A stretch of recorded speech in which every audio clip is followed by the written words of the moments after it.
Okay guys, this is a Transit, pain in the ass. Just thought I might help people out with the old washer switch. So you've got your washer on the end of there. Now in here is, you undo these little clips here.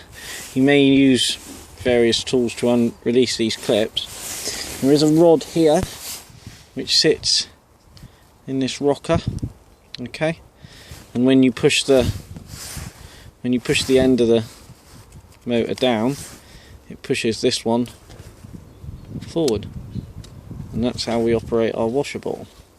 Now sometimes these become corroded on the runners and also on the two little pins that slide across. Okay, so that could be one cause of your washer motor not working. Okay, obviously you've done the fuses. There's a fuse box up there underneath the dash. I'll show you that one in a minute. Now on this one I thought it was the switch that had gone, so I replaced the switch. Still no luck. So the only thing I thought of doing is cutting into your black wire, and this black one here, cutting into it and making it an earth with a switch. So if you ran a switch, a wire from there to a switch, and then to earth, then you should be able to get your motor to work. Okay, it's not the fuses. Fuses are, I think it's one of those. There's a 30 amp there, which I popped when I was playing. It's one of these guys here. I think it's one of these 13 or something, 11 or 13 along this row. Okay, so there's your fuses to check there. You've also got a fuse box there underneath the dashboard. But what it seemed on this one, which was really puzzling me, obviously get your motor, and you can test your motor by just popping two little wires on it. You should get, with a multimeter, you should be getting like 12 volts or 11 volts out of these wires, both of them, if you go from one of them to earth. Okay, best thing to buy, Power Probe, best thing ever. Really good bit of tool.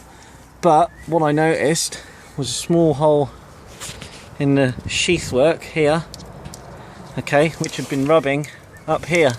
So cut the plastic off and just trace that black wire, or the green and orange one, trace that back wire up and see if he's broken.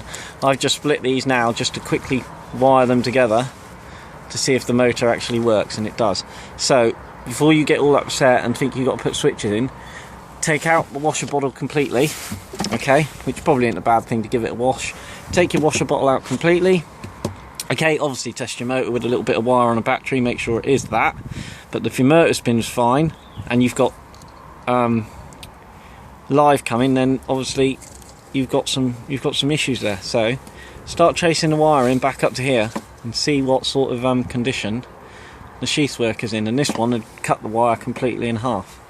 So it's quite good really. So just in case Transit people can't get their washer bottles to work, might be a nice easy fix. So hope you're all happy and enjoy that one.